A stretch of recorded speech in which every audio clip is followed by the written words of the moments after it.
tadi ada telepon yang mendesak, jadi Bapak tidak bisa datang dengan tepat waktu. Mohon maaf ya. Tidak apa-apa, baik Bapak.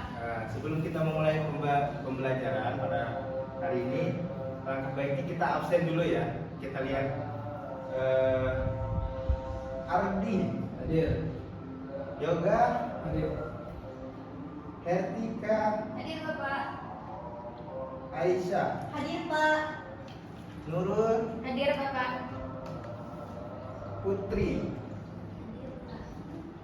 Munawaroh Sakit Pak. sakit. Ini ada melihat Bapak tadi Pak. Oh, mungkin Bapak nggak sempat lihat di HP karena Bapak tadi sibuk. Mungkin selanjutnya kita mulai aja langsung ya untuk pembelajarannya. Oke. Bismillahirrahmanirrahim. Kita masuk kepada materi pertemuan kali ini, yakni tentang persaudaraan. Bagaimana cara kita mengelola dan mengimplementasikan pada masyarakat mengenai bagaimana persaudaraan itu. Sedangkan sekarang itu banyak dari keluhan dari kalangan anak-anak Gen Z, kira-kira bahkan kakak beradik pun itu bisa menjadi sesuatu yang tidak disebutkan langsung persaudaraan gitu di antara mereka. Nah, jadi pada ayatnya yang pertama di dalam surah Al-Hujurat ayat 10, bunyi ayatnya, Bismillahirrahmanirrahim, innamal mu'minuna ikhwatun fa aslihu baina akhwaykum wattaqullaha la'allakum turhamun. Kemudian bunyi ayatnya, sesungguhnya orang-orang mukmin itu bersaudara. Karena itu, damaikanlah kedua saudaramu yang bertikai dan bertakwalah kepada Allah agar kamu dirahmati. Menurut tafsir tahlili dari Kemenang, dalam ayat ini Allah menerangkan bahwa sesungguhnya orang-orang mukmin semuanya itu bersaudara, seperti hubungan persaudaraan antar nasab, karena sama-sama menganut unsur keimanan yang sama dan kekal dalam surga. Nah, dikutip dari tafsir Kemenang tadi mengatakan persaudaraan sesama mukmin itu bahkan lebih erat dengan persaudaraan antar nasab. Sedangkan masalah yang ada itu bagaimana mengimplementasikan rasa persaudaraan itu, bahkan antara sama satu nasab pun itu masih bisa terjadi cekcok yang bergejolak gitu. Api. Iya nggak? Masuk akal nggak? Iya. Kira-kira apa ada yang punya teman bermasalah seperti itu atau di dalam kehidupannya pernah mengalami atau gimana? Ada? Banyak? Sampai gak bisa disebutkan ya? Iya. Kemudian kita lanjutkan dari tafsir Kemenang ini.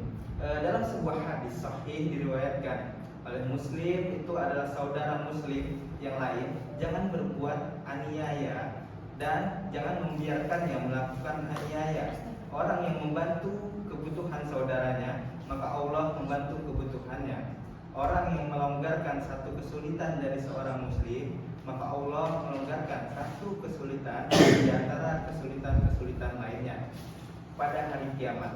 Orang yang menutupi aib saudaranya, maka Allah akan menutupi kekurangannya pada hari kiamat. Riwayat Al-Bukhari dari Abdullah bin Umar.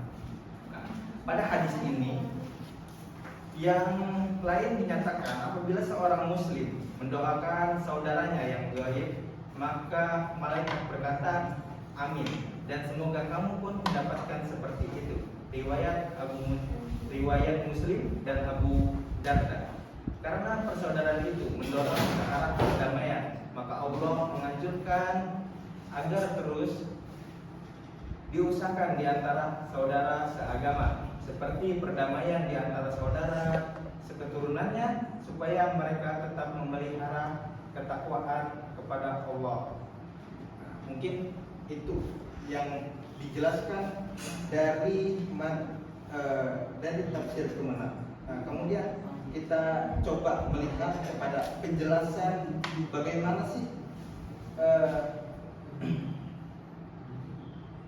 Prof. Syuhab berbicara mengenai persaudaraan. Jadi kata beliau, sebentar saya carikan materinya. Oh iya. Jadi kata beliau, ukhuwah Islamiyah dasarnya adalah persamaan. Begitu banyak persamaan itu ketika kita berkata dalam bahasa Melayu atau bahasa Indonesia, saudara itu maksudnya seudara. Kita seudara dengan hewan-hewan yang ada di samping kita, bahkan dengan tumbuhan yang ada di samping kita. Tuturnya dalam tayangan YouTube Rai Shihab berjudul mengukuhkan ukhuwah Islamiyah. Jadi menurut beliau setuju dengan pendapat penafsiran dari Kemenang, mengatakan bahwasanya persaudaraan yang harus kita praktekkan di masyarakat hendaknya lebih kuat daripada persaudaraan hanya sesama satu nasab. Jadi seperti itu. Nah, dan poin-poinnya yang perlu ditekankan, bagaimana kita sebagai sesama manusia atau sesama makhluk itu saling melihat, merekonstruksikan bagaimana seseorang itu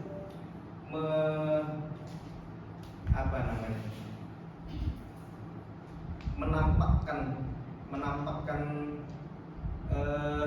astagfirullahaladzim. Ngantuk ya Pak? Menampakkan perilakunya, bagaimana cara kita menegur yang baik, kemudian bagaimana cara kita menghormati yang baik, kemudian bagaimana cara kita mengajak sesama, bagaimana cara kita mengajak kepada yang lebih tua, bagaimana cara kita mengajak yang lebih muda. Nah, itu cara kita bagaimana melihat sikon dan lingkungan yang ada supaya kita bisa masuk ke ranah itu. Jadi antara saudara itu kuncinya adalah saling memahami.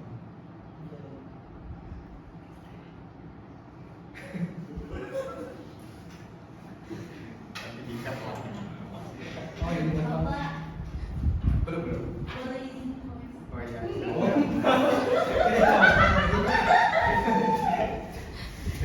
Jadi seperti apa yang telah saya sampaikan tadi, jadi kata kunci di dalam persaudaraan sebenarnya bagaimana cara kita memahami sesama manusia, sesama makhluk, itu adalah salah satu kata kunci yang akan nantinya membawa kita, mengiring kita kepada hal-hal yang baik, bagaimana cara kita memahami kepada saudara-saudara kita.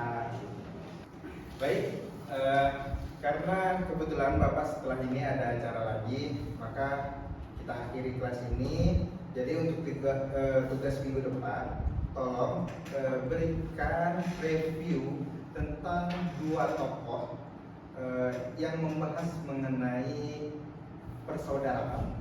Lalu bagaimana pendapat ulama lainnya mengenai tokoh tersebut. Ya, saya akhiri aku wafan al-fatihah subhanallah wa ta'ala hadanallahu wa iyyakum ajma'in wa billahi taufiq wal hidayah wa ridha wal inayah kifaratul majlis. Subhanallahumma wa bihamdika asyhadu an la ilaha illa anta astaghfiruka wa atubu ilaik. Assalamualaikum warahmatullahi wabarakatuh. Waalaikumsalam warahmatullahi wabarakatuh. Terima kasih Bapak.